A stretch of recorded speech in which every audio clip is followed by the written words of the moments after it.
of Sophie Hudson with Kash Imprints. So thank you very much for being our first ever hot seat. Thank you. Lady in the hot seat. So, if you'll just start out by telling us about yourself and the business and Sure. So I grew up in England. I moved here permanently in 2004. My background in England and also here for quite a while was hospitality. When we graduate high school at 16 and you have a choice of basically going out to work, or you go to higher education, or we have a lot of vocational colleges, which is what I chose. I chose to go vocational. I went to catering college, did that for a couple of years, then went to university to do hospitality. While I was there, a lot of the people that I was, my classmates, they all we had to do work experience, which you guys call internships. They all went to America. They went to Martha's Vineyard, Nantucket, and came back with all these amazing stories about Martha's Vineyard and Nantucket. And I was like, me and my friend Martin were like, we really missed out on not going. We want to go to these places. So we applied. And 9 months later, I found myself in Ocean City, Maryland. I found out after a while, Ocean City, Maryland and Nantucket are really not the same thing. But let's just say I had a great 4 months, lived in very tight quarters with a lot of other people from all over the world. Went back home, continued, finished, graduated, and came back again to Ocean City. I actually enjoyed it that much. I came back and worked for about a year and a half, at which point I had to go back home, which I did. To England, I continued working a couple of jobs, but mainly still in hospitality, and I didn't settle back home, and I eventually found my way here in 2004, and I was working at the Inn of Little Washington for just almost 10 years. Finished there about 2013, during which time I started the company I have now, which we called Artful Images Screen Printing, which was the worst name for a business because everyone thought I was saying, because of my accent, thought I was saying awful images. So they'd be like, where are you calling from? Awful image? Like, no, that's not the business name at all. So it morphed into Kash Design because we wanted something that didn't want to just pigeonhole yourself into doing one thing when really what the industry that I have, which I'm going to get to because I haven't explained that, have I, is it offers so much. So my company is called Kash Imprints. We rebranded about, 2019, 6 months ago. Primarily we print anything from, we start with t-shirts, we do banners, business cards. If it gets printed, we can do it. That's really it. And we help people market their business through different imprinted products, whatever they are. Before I forget, there is some items at the back there on your way out. Feel free to get something. We printed some t-shirts this Saturday for you so that you could have something if you'd like to go. There's also some pens and that kind of thing. See? Thanks. This isn't really an interview. I'm just talking. No, it's terrible. You start and I just get going. So you started with hospitality? Yes. Right? Yeah. Mm-hmm. And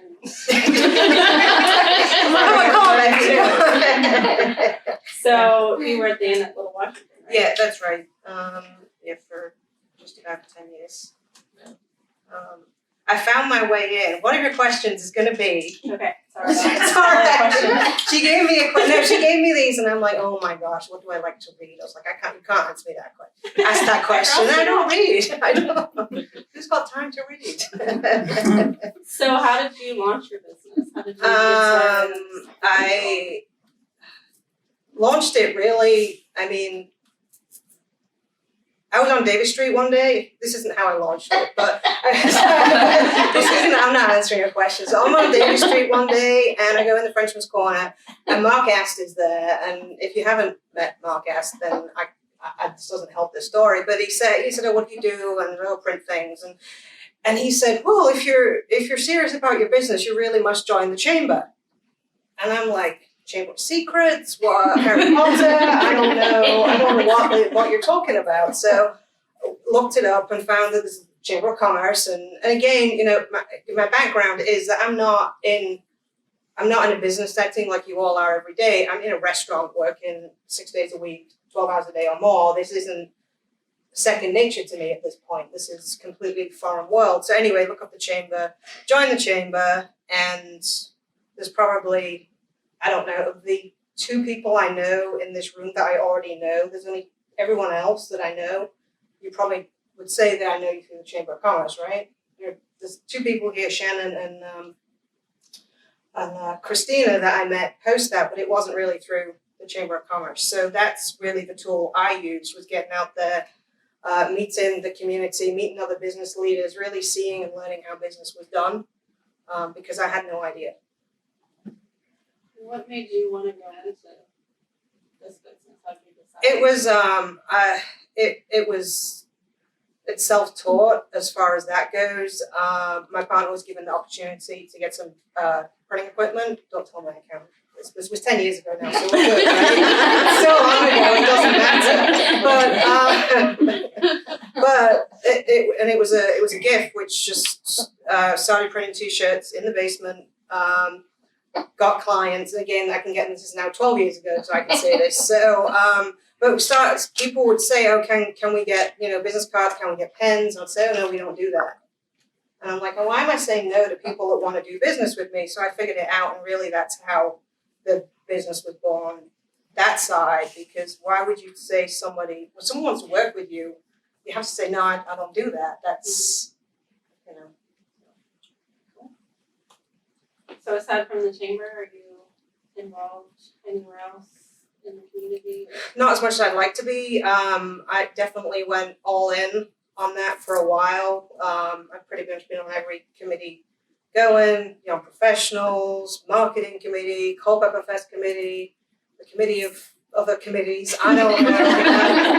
but then one day the phone goes, and it's Sharon Clark. I don't know about you, but I don't know how many people she calls, but she said we'd like you to come and join the board of directors. I think, what did she say, vice chairman or something? And I said, me? So I said, yeah, but anyway, so I went up, you go up with the Chamber of Commerce, you go up, and then you go back down again. So right now I'm going back down, and I'm on my final year. So, but yeah, the chairman in 2017. Very good. Talk to us about social media and how you use it to promote your business. And you do a lot of promotion of other people's businesses too. I do, and I'm definitely more of a do as I say and not as I do, because I'm so busy doing for other people, I don't get a chance to do myself. But I think the favorite tool I have is I know that the business women are on Facebook, right? Do you have an Instagram account?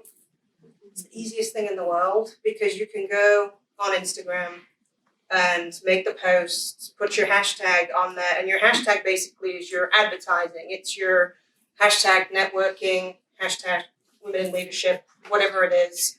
And that helps other people that are interested in that find you. So you can post that from Instagram, and it can go then from your phone in your hand, sitting wherever you are, off onto your Twitter account if you wanted to, and onto your Facebook account. My favorite tool is a app which is called If This Then That, IFTTT, which you just post, you take that, register it, and connect all your various accounts, be it your phone, your email account, all of these different accounts, and you can make it do things for you.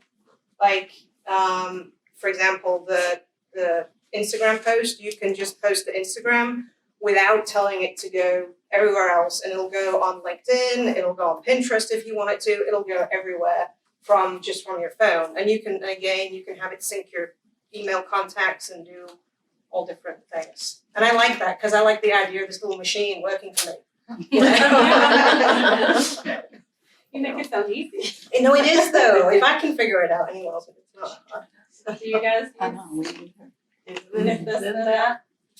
I've heard about it. It's really, it's one of those things, you're like, oh, okay, that's an aha moment, I wish I'd done that sooner. Yeah. So, I started using Nuzzle or something, but then that sounds awesome. I'll check it out. That's awesome. it's been around, but it's, yeah, I just find it easy. So what's the biggest challenge or hurdle that you have had to overcome in your career or life? Or what This- you're willing to share? You know, Becky did give me a sneak peek what she was gonna ask me, and I was like, oh my god, what challenge have I overcome? And I was like, stressing out because there's so, I mean, I don't think you overcome anything. You don't, you just deal with it, right? And you move on. So I don't, and there is a bunch of stuff I could say, but I was told it wasn't a good idea, so. So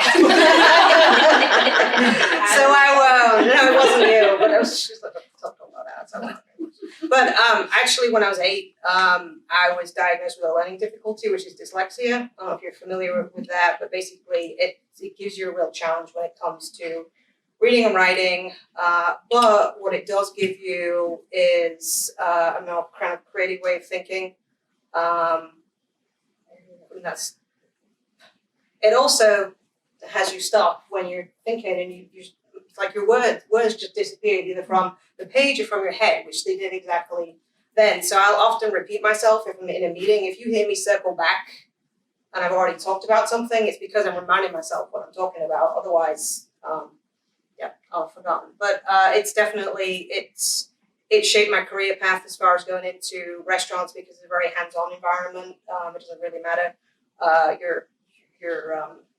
Your reading and writing skills are not the most important part of that. It's definitely your ability to get your job done, and your leadership skills and something like that. But yeah, it just shaped my career path, and certainly I think it's kind of definitely what I enjoy problem solving. I enjoy creative thinking, and I think that that's definitely something that I have learned to use that dyslexia to my advantage. Take those things that I know that I'm better at and double down on them rather than trying to, but if anybody wants to come fill in forms for me all day long, I would love that. I think that's a common challenge that, people don't talk about it a lot. No, So. yeah. So what motivates you and keeps you going every day? What makes you want to go back to work? Something different every day. We get out sort of everyday orders, which are kind of HVAC companies needing uniform. But then, you get a call out of the blue on something really different that you've maybe not worked with before, really custom project. Somebody's looking for something unique to promote their business. Last week, I'm on the way to the Young Professionals meeting, and a lady called me and said, I have a rabbit club, an international rabbit club, and we need some merchandise to go to the shows with this year. I was like, great, come on in. So, we did, and we sat and we chit-chat what kind of items would rabbit lovers, want, and it's, you don't get to do that. Not rabbit tails. Not rabbit tails. Yeah, not rabbit tails.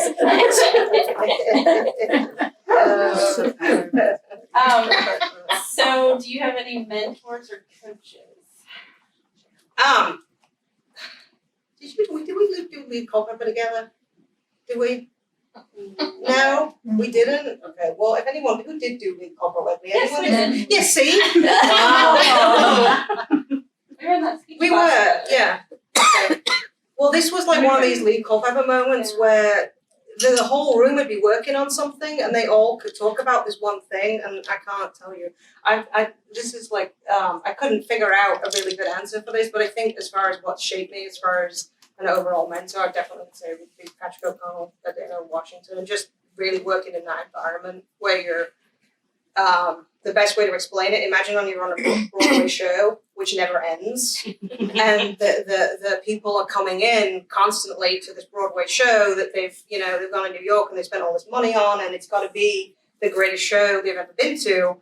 You're working in that environment 6 days a week, 12 hours a day. It's pretty, it's intense. So I definitely would say that the lessons I learned from that, as far as you are always on, people are watching what you're doing. If something goes wrong, they don't need to know about it. And your best really is not quite good enough. I would say. Some people might say it's pretty tough, but that was definitely a lesson, is that you can always do a little bit better, and really don't settle on something just because you think it's good now. How can you make it better tomorrow?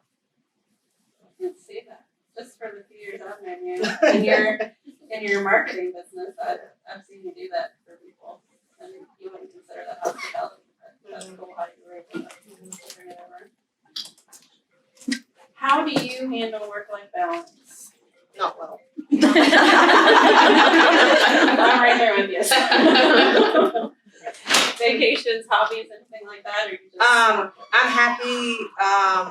I think that one of the differences is you own your own business.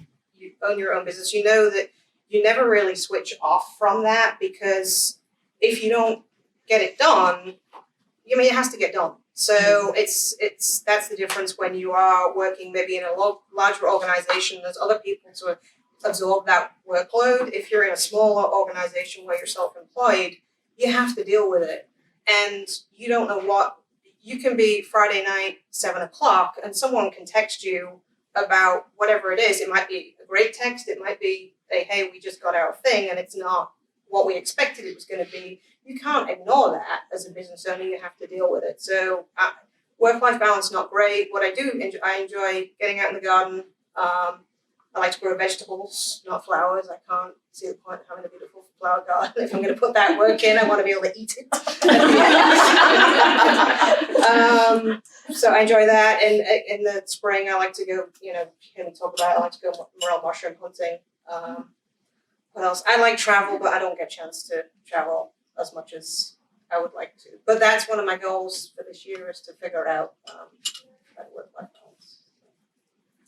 It's a challenge on my plate. I'm guessing some of you all. I think who doesn't? I mean, that's when you said about, one of our questions was, what books do you read? And I was like, oh, read? I can't. If I'm reading, I feel like I should be doing something else. So the most I would do is listen to an audiobook, because I can do something. I can do something while I have the audiobook on, and it's just fiction. It's still not really what I like. Well, I crossed it out. I don't know. Yeah. So what's the next step for you? What's your next goal? To work on the business and not in it. Because I think that, again, the relationships, the people I know in this room are because I was working on my business and not in it. And then I got so far in it, I was like, oh, I don't have time for that. I'm going to do this. And you sent me the email. I was like, oh, I can't do that. And I was like, what am I doing? This is one of my resolutions to say I was going to do this. So I was like, yeah, of course I'll do that. So, just to get out more and work on the business and not be worried about day-to-day orders.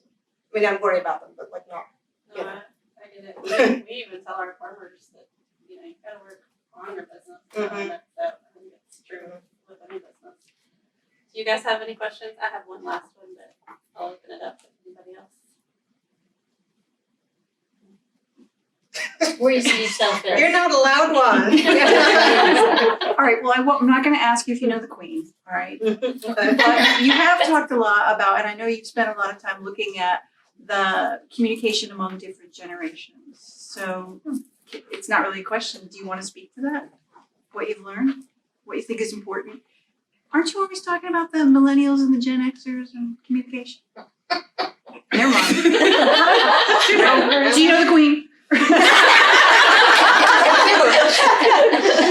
I think what you're talking about is, I think what I was saying was, as far as communicating with the next generation as a brand, what they're looking for, and I found this, I experienced this on Friday actually with some, they're not millennials, they're less than that. I don't mean less than that, it's not the right. Younger is the term I was looking for. No, they want to know what you do for the community. They want to know what your give back is. They want to know what causes you support, and that's really what they're interested in. Because it turns out they really want Nike clothing because of the Nike's. And don't ask me what it is because it's putting me on the spot. But I do know that Nike is extremely into that cause marketing. So that's kind of. Yeah, that's what. Yeah. That's what Thank we're you. talking. Yeah, thank you. Sophie, where do you see yourself in 5, 10, and 15 years? Hopefully retired. Again, the better I love doubling down on what I do more, and again, just having lots of people working for me rather than me doing lots of work. You know, I don't know, but that's to keep just growing the business really, and then eventually I'd love to retire. I like the idea. Like what, 30? No, I'm not. No. Early retirement. That would be awesome. No, I just enjoy working on the business. So. Just look forward when you finally get to retire. You can do that traveling. I You know want to do. exactly. That's what I like to do. Taking mini breaks in between, mini vacations. I'd like to point out that a few years ago when the CBW sponsored one of the chamber's political debates, and we gave out the water bottles with our logos, that she did that. She came out and got it and ordered the water bottles and everything, and so that's, you know, a testament to what she does, and that was a great promotion for our group. She helped us come up with that. So last question. What's one piece of advice that you would share with someone wanting to promote their business? It sounded really good when I said that earlier today. You have to put yourself in the mind of the person that you're trying to communicate to. You have to consider your message and make it understandable to them. That's all marketing is. It's you have X, you want them to get X, and what is the best way, you know, how do you explain that to somebody? Not in the way I'm doing it now, but you have to keep it simple. And that's probably it. Thank you very Thank much. you. Before I forget, on the day of the Saturday, which is the second, which is the carnival, we're between 11 and 2.